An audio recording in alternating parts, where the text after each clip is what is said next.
Hello everyone, आज के इस वीडियो में हम बात करेंगे बीए प्रोग्राम की हिस्ट्री। सेकंड सेमेस्टर के लिए करने वाले हैं। इसमें हम जो हमारी हिस्ट्री है 300 से लेकर 1200 तक की, इसमें हम फोर्थ यूनिट करेंगे राष्ट्रकूट पाल और प्रतिहारों के बीच में जो त्रिपक्षीय संघर्ष था, इसको हम जानेंगे। एक बार आप सिलेबस देख लीजिए। देखिए, आपकी यूनिट 1 करा दिए, सेकंड करा दिए, थर्ड के दोनों चैप्टर करा दिए। आज हम यूनिट फोर्थ करेंगे, ठीक है। इसके बाद केवल 2 वीडियो बचेगी अपनी, जिसमें हम 5 और 6 यूनिट को कवर कर लेंगे। तो चलिए स्टार्ट करते हैं, वीडियो को शुरू करते हैं। सबसे पहले देखते हैं कि प्रारंभिक मध्ययुगीन भारत में राजनीतिक प्रक्रियाएं। सबसे पहले आपको ये पता होना चाहिए कि जो प्रारंभिक मध्यकाल है वो कौन सा समय है, कौन सा काल है, ठीक है। तो देखिए, जैसे ही गुप्त साम्राज्य का पतन होता है, यानी कि गुप्त साम्राज्य के खत्म होने के बाद, और दिल्ली सल्तनत जो कि 1206 से शुरुआत होती है दिल्ली सल्तनत की, यानी गुप्त साम्राज्य के पतन के बाद और दिल्ली सल्तनत की शुरुआत से पहले का जो समय है, ये जो पूरा का पूरा समय था, इसको हम क्या देखते हैं, हम इसको प्रारंभिक मध्यकाल के रूप में जानते हैं। इंपॉर्टेंट है, याद रखना। आगे देखिए, ये जो काल है ये प्राचीन काल से मध्यकाल तक संक्रमण की अवधि, यानी प्राचीन काल से लेकर जो मध्यकाल तक की जो अवधि रही है, समय रहा है, इसी को कहा जाता है। और इसे प्रारंभिक मध्यकाल के नाम से जाना जाता है। विद्वानों ने इसको भारतीय इतिहास का अंधकार का युग भी कहा है। तो देखिए, ऐसा भी क्वेश्चन आ सकता है कि भारतीय इतिहास के अंधकार के युग के बारे में विस्तार से चर्चा कीजिए, तो आपको ये मध्यकाल के बारे में ही बताना है, ठीक है, प्रारंभिक मध्यकाल के बारे में। क्योंकि इस काल में कोई केंद्रीय भारतीय राजनीतिक शक्ति जो थी वो नहीं थी। इस समय में क्या होता है, कोई मजबूत केंद्रीय राजनीतिक शक्ति नहीं थी जो पूरे भारत पे कंट्रोल कर सके। अलग अलग राज्यों में नए नए जो छोटे छोटे जो राज्य थे, उनका उद्भव और विकास हो रहा था। कहीं पे आपको पाल दिखेंगे, कहीं प्रतिहार दिखेंगे, अलग अलग जगह पे आपको अलग अलग तरह का शासन दिखेगा, जो कि आगे विस्तार से हम जानने वाले, ठीक है। यानी कि कोई केंद्रीय मजबूत शक्ति थी नहीं इस समय में। इस समय में भारत में राजनीतिक एकता की कमी थी। इसलिए क्या हुआ, जो अरब से या जो तुर्की शासक जो थे, जो भारत में आक्रमण करते थे, वो भारत में जो भारतीय शासक थे उनको पराजित करने में सफल हो जाते थे, क्योंकि यहाँ पे राजनीतिक एकता की कमी थी। इस समय में क्या था कि भारत में सामंती तत्वों की जड़ों जड़ों को भूमि अनुदान से जोड़कर देखा जा सकता है। दान की गई भूमि पर जो दान में, मतलब जो भूमि दान में दी जाती थी, इस समय में भूमि दान में बहुत ज्यादा दी जाती थी। तो इसमें राजकोषीय और प्रशासनिक अधिकार, न्यायिक अधिकार, सब कुछ उनको मिल जाते थे, ठीक है। यानी कि जिसको भूमि मिल रही है उसको भूमि के साथ साथ अन्य अधिकार भी मिल जाते थे। अनुदान जो है ये केवल पुजारियों तक सीमित नहीं है। ये मत सोचना कि केवल पुजारियों को मंदिर के लिए या किसी अन्य चीज के लिए दान में जमीन दे रही है, बल्कि जो शासक, यानी जो राजा के नीचे काम करने वाले अधिकारी होते थे, ठीक है, राजा के जो अधिकारी होते थे, इन अधिकारियों को भी भूमि दे दी जाती थी। किसके बदले में? वेतन के बदले में। नगद वेतन ना देने की बजाय इनको भूमि दान में दे देते थे, ठीक है। भारतीय सामंतवाद के अनुसार जमीनी मध्यस्थों के उदय से सामंती तत्वों की जड़ें मजबूत हुई, और इस व्यवस्था ने किसानों की स्वतंत्रता पे प्रतिबंध लगा दिया, ठीक है। अब इसको समझिए थोड़ा, मैं आपको एक्सप्लेन करके समझाता हूँ। देखिए, सामंतवाद जो शब्द आता है ना, जब भी आप सामंतवाद शब्द सुनेंगे तो आपके सामने यूरोप की तस्वीर आ जाएगी, क्योंकि यूरोप में आपको सामंतवाद दिखता है। अब भारत के अंदर भी भाई सामंतवाद था, ठीक है। लेकिन यूरोप का सामंतवाद और भारत का सामंतवाद जो है, इनमें कुछ अंतर था। यूरोप में क्या होता था कि कुछ जो सामंती होते थे, जो उनका उच्च वर्ग था, या जो भी सामंत होते थे, वो आवश्यकता पड़ने पर राजा को सैनिक वगैरह व्यवस्था जो थी वो दे दिया करते थे, ये था। लेकिन जो भारत की सामंतवादी व्यवस्था है, इसमें और ज्यादा बदलाव है, ठीक है। भारतीय सामंतवाद की बात करें तो देखिए, सामंतवाद जो सामंती जो लोग हैं, ठीक है, जो सामंत है, इनको अलग अलग नाम से जाना जाता है। इनको कभी जागीरदार भी कहा जाता था भारत में, ठीक है। इनको तालुकदार भी कहा जाता है, इनको जमींदार भी कहा जाता है, इनको चौधरी भी कहा जाता है। इनको अलग अलग नामों से भारत के अंदर जाना जाता है, ठीक है। तो भारत का जो सामंतवाद है वो यूरोप से थोड़ा सा डिफरेंट था। ये आपको आगे मैं डिटेल में समझाऊंगा तो आपको समझ में आ जाएगा, ठीक है। देखिए, क्या था भाई, मैं समझाता हूँ कि जैसे भारत के जो सामंती लोग थे, सामंत थे, या फिर आप इसको जमींदार के रूप में देखिए, इनके पास क्या होता था, ये अभिजात वर्ग थे, यानी कि ये ताकतवर थे, ठीक है। इनके बारे में समझ लो पहले। ये ताकतवर थे, ये अमीर थे, इनके पास अपनी खुद की सेना सेना और कुछ समय में सैनिक टुकड़ियां भी होती थी, ठीक है। इनके पास किले होते थे, इनके पास वर्चस्व होता था। तो इस तरीके से था। तो गुप्त काल के बाद ठीक है, गुप्त काल के समय में या कुषाण के समय में या फिर बाद में मुगल दिल्ली सल्तनत और फिर मुगल के काल में रहे हैं। तो अलग अलग समय में इनके अधिकारों में कुछ परिवर्तन हुए। अंग्रेजों के समय में भी ये रहे हैं, तो अलग अलग नामों से जाने जाते रहे। तो ये ताकतवर होते थे, अमीर होते थे, सेना होती थी, इनके पास किले होते थे, वर्चस्व होता था इन, ठीक है, इनका कहीं ना कहीं नियंत्रण होता था जनता पे। तो ये कहीं ना कहीं जो शासक रहे हैं, चाहे वो दिल्ली सल्तनत के समय में रहे हों या फिर उससे पहले के समय में आप गुप्त काल की बात कर लो, या फिर दिल्ली सल्तनत के बाद के समय की बात करें तो उस समय मुगल काल में, या फिर मुगलों के भी बाद में बात करें अंग्रेजों के समय में, हर जगह ये रहे हैं। तो इनकी जिम्मेदारी अलग अलग रही है। ठीक है, कभी क्या करते थे, कुछ राजा जो जो थे इनसे सैनिक आवश्यकता पड़ने पे सैनिक सेवा ले लेते थे, क्योंकि इनके पास सेना वगैरह होती थी। ठीक है, ये कई बार टैक्स इकट्ठा करने का काम करते थे, यानी कि शासक राजा के लिए टैक्स इकट्ठा करने का काम करते थे।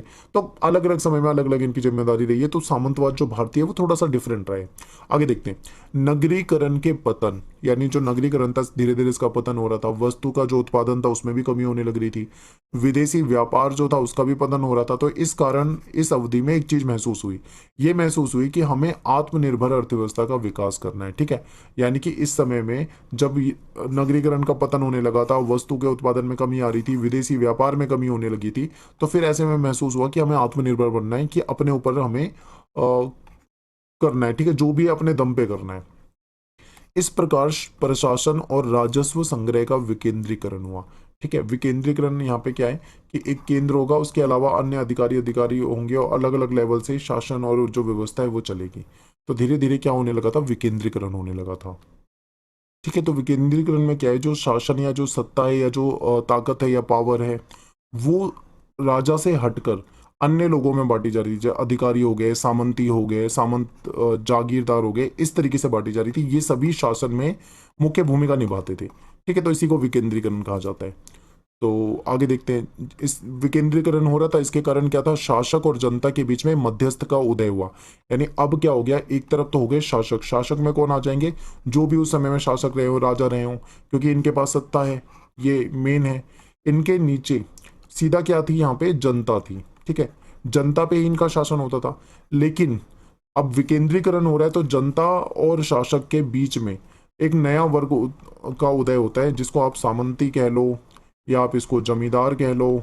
ठीक है, इसको तालुकदार भी कई जगह पे कहा जाता है, तो अलग अलग नाम है। तो ये एक बीच का वर्ग उदय हो रहा था।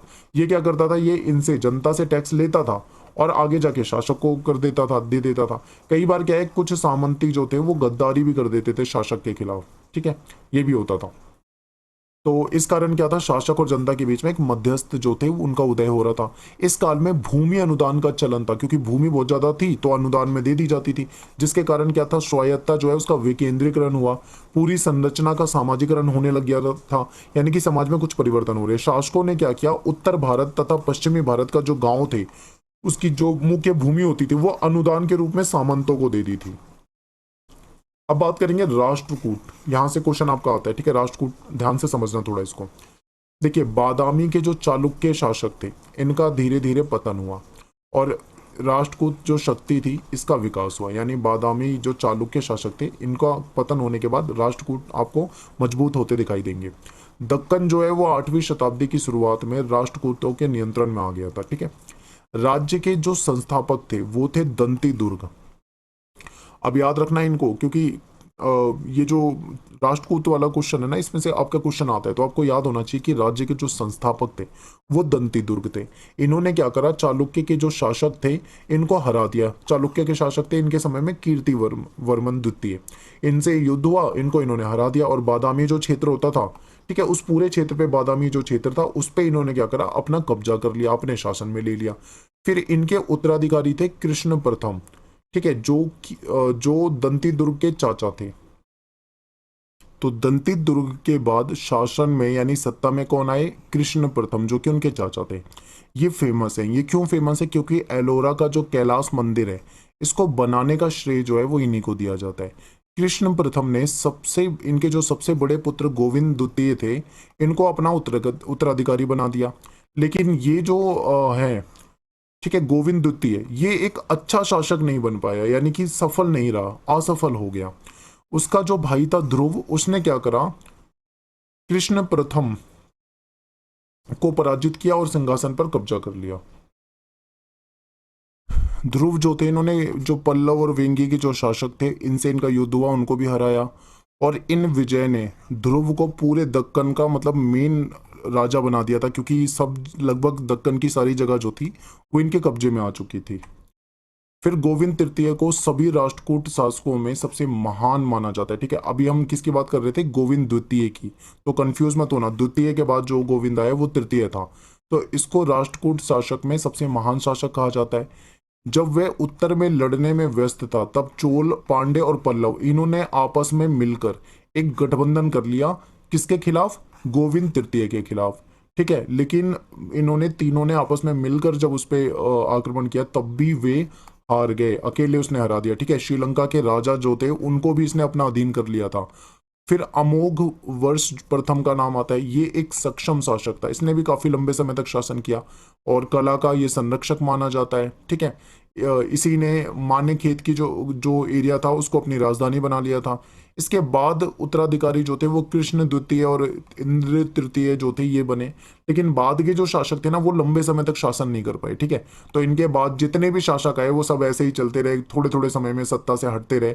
ठीक है, एक समय ऐसा आया 10वीं शताब्दी में जब चालुक्य जो थे इन्होंने वापिस से अपनी सत्ता जो थी वो हासिल कर ली। अब बात करेंगे पाल वंश की, यहां से भी क्वेश्चन बनता है। तो जैसे ही हर्षवर्धन की मृत्यु हो जाती है उसके बाद बंगाल जो जो क्षेत्र था यहाँ पे अराजकता हो जाती है। ठीक है, और बंगाल के लोग जो थे वो काफी परेशान हो जाते हैं। अब इस अराजकता से परेशान होकर बंगाल के लोग जो है गोपाल नामक जो व्यक्ति था उसको अपना शासक चुन लेते हैं। गोपाल जो था उसने 5 वर्षों तक यहाँ पे शासन किया और पाल वंश की नींव जो थी यहाँ पे रख दी थी। ठीक है, पाल वंश जो था इसका जो मेन क्षेत्र था जहाँ पे शासन करा करते थे तो बिहार, बंगाल, ये जो हिस्से थे इनके नियंत्रण में आया करते थे।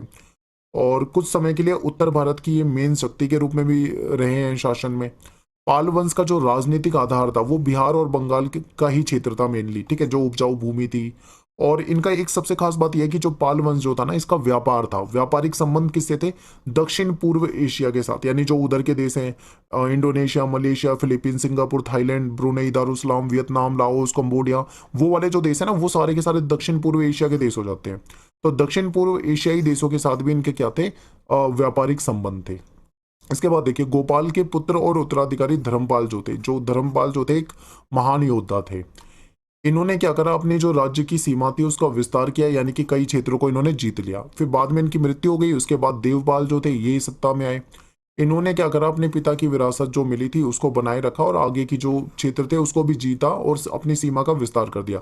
तो यहां तक जो ये पाल वंश है ये बहुत मजबूत चल रहा है। इन्होंने एक आक्रामक साम्राज्यवादी नीति अपनाई। साम्राज्यवादी नीति का मतलब है सभी क्षेत्रों को जीतकर अपने साम्राज्य में शामिल कर लेना। ठीक है, और सैन्य गतिविधियों में ही लगा रहा, लगभग इसका जीवन इसी में बीत गया। ये कला और का महान संरक्षक था, एक महान वास्तुकार भी था। इसने कई बौद्ध मठ और कई मंदिर जो थे उसका निर्माण करवाया था। इसके बाद अब देखो ये लास्ट शासक मानो आप इसे, ये पाल वंश का अंतिम शासक है। ऐसा है जहां तक पाल वंश बिल्कुल ठीक चल रहा था। इसके बाद का शासन में क्या होता है कि धीरे धीरे धीरे धीरे पाल वंश जो था वो कमजोर हो जाता है और इसके बाद इसका जो क्षेत्र है वो धीरे धीरे खत्म होने लग जाता है।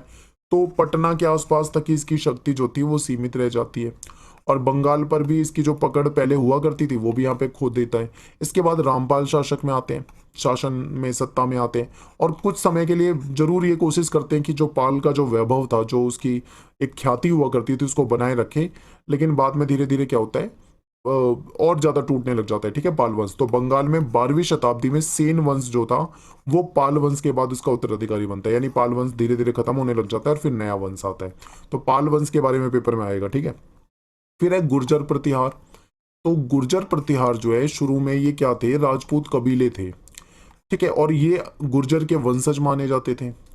ऐसा कहा जाता है कि 6वीं शताब्दी में भारत में बसे थे, लेकिन कुछ विद्वान ऐसा भी कहते हैं कि ये यहाँ के मूल निवासी थे। ठीक है, और क्षत्रिय वर्ण के हुआ करते थे ये। इनके जो पूर्वज थे वो थे हरिश्चंद्र।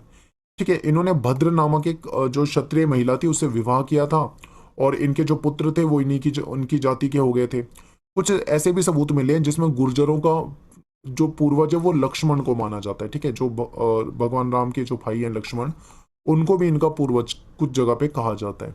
फिर जो प्रतिहार थे ये बहुदेववादी थे, यानी एक से अधिक ईश्वर की पूजा करते थे, यानी भगवान विष्णु की भी पूजा करते थे, शिव की भी पूजा करते थे, माँ भगवती की भी पूजा करते थे। ठीक है, प्रतिहारों ने क्या करा, जब अरब का घुसपैठ हो रहा था, अरबी जो घुसपैठी आ रहे थे, इसका इन्होंने हमेशा से विरोध किया है। इस राजवंश के जो महान शासक हैं वो है नागभट्ट, नाम याद रखना। इनके शासनकाल के दौरान क्या था, अरब मुसलमानों ने सिंध पर कब्जा करके मध्य भारत पे आक्रमण किया, लेकिन वो हार गए और वहां से वापस चले गए। नागभट्ट जो थे, इन्होंने अपने उत्तराधिकारियों को एक शक्तिशाली राज्य दे दिया था विरासत में, क्योंकि इनका जो शासन था जिस क्षेत्र तक, वो ताकतवर क्षेत्र था। ठीक है, फिर इनके बाद में कक्का, फिर देवराज का पुत्र, फिर वत्सराज, ये ऐसे आते गए धीरे धीरे धीरे इनके वंशज, और इन्होंने अपना शासन चलाया। वत्सराज के जो पौत्र थे रामभद्र, ठीक है, मुश्किल से 3 वर्ष तक ही शासन कर पाए, कोई खास इनका शासन चला नहीं था। फिर इनके पुत्र थे मिहिर भोज, ये इंपॉर्टेंट है क्योंकि इनका जो शासन था ना ये सही था, यानी इस वंश के सबसे जो ताकतवर शासक माने जाते हैं वो मिहिर भोज थे। ठीक है, इन्होंने कन्नौज को अपने नियंत्रण में कर लिया था और इसको अपनी राजधानी बनाया था, क्योंकि जो कन्नौज है ना, कन्नौज को लेकर त्रिपक्षीय संघर्ष चलता है इनके बीच में। देखिए आगे आपको मैं बताता हूँ, देखो यहाँ पे देखो, ये जो कन्नौज है, इस ये तीनों के बीच में मतलब एक मेन विवाद का कारण आप इसे मान सकते हो, क्योंकि गुर्जर प्रतिहार जो थे, फिर दक्कन में जो राष्ट्रकूट या जो ध्रुव वगैरह थे, या बंगाल में जो पाल वंश थे, ये सभी कहीं ना कहीं कन्नौज को लेकर ही लड़ते रहते थे। तो इस तरीके से देखा जाए तो मिहिर भोज जो था, इसने कन्नौज पे नियंत्रण कर लिया, यानी कि ये बहुत ताकतवर था और बहुत सफल रहा और इसने इसको राजधानी बना लिया। भोज ने क्या करा, पाल राजा जो थे नारायण पाल को हरा दिया युद्ध में, और जो पश्चिम का हिस्सा था, पश्चिम भारत का जो हिस्सा था, ठीक है, उसको जीत लिया। फिर भोज जो थे वो लंबे समय तक शासन में रहे थे, लेकिन राष्ट्रकूटों के साथ उसका हमेशा से ही विवाद रहता था, कभी युद्ध चलते रहते थे इनके बीच में। फिर महेंद्रपाल ने अपने पिता भोज की तरह कलाओं का संरक्षण किया और अपने राज्य की गरिमा को बनाए रखा। इसके बाद क्या होता है, फिर बाद के जितने भी उत्तराधिकारी आए वो सारे के सारे कमजोर थे, ज्यादा लंबे समय तक शासन नहीं कर पाए। तो इस तरीके से यहाँ पे हमने क्या क्या पढ़ा है, गुर्जर प्रतिहार के बारे में पढ़ा है, पाल वंश के बारे में पढ़ा है, ठीक है, राष्ट्रकूट के बारे में पढ़ा है, और इनके बीच में कन्नौज को लेकर क्या संघर्ष था ये मैंने आपको बताया। तो यहाँ पे हमारा जो चैप्टर है वो खत्म हो जाता है, पूरा समराइज तरीके से आपको यहाँ पे समझा दिया। आई होप आपको समझ में आया होगा। अगर आपको कुछ भी नाम याद रखने में देखो आपको दिक्कत आएगी, क्योंकि इतने सारे नाम आ गए हैं, ये याद नहीं हो पाएंगे। तो आपको क्या करना है, जो मेन मेन शासक थे, ठीक है, जो मेन मेन जिन्होंने सही शासन चलाया है, जो मजबूत शासक थे, आपको उनके नाम याद रखना है। ठीक है, तीनों को आप लिख लो कि भाई पाल वंश में कौन से शासक थे और प्रतिहार में कौन से थे। ठीक है, इस तरीके से आपको उन सबके जो मेन मेन शासक है उसका नाम लिख लो, तो इस तरीके से याद करना आपके लिए थोड़ा सा आसान हो जाएगा। तो मिलते हैं नेक्स्ट वीडियो में। Thanks for watching. जय हिंद, जय भारत।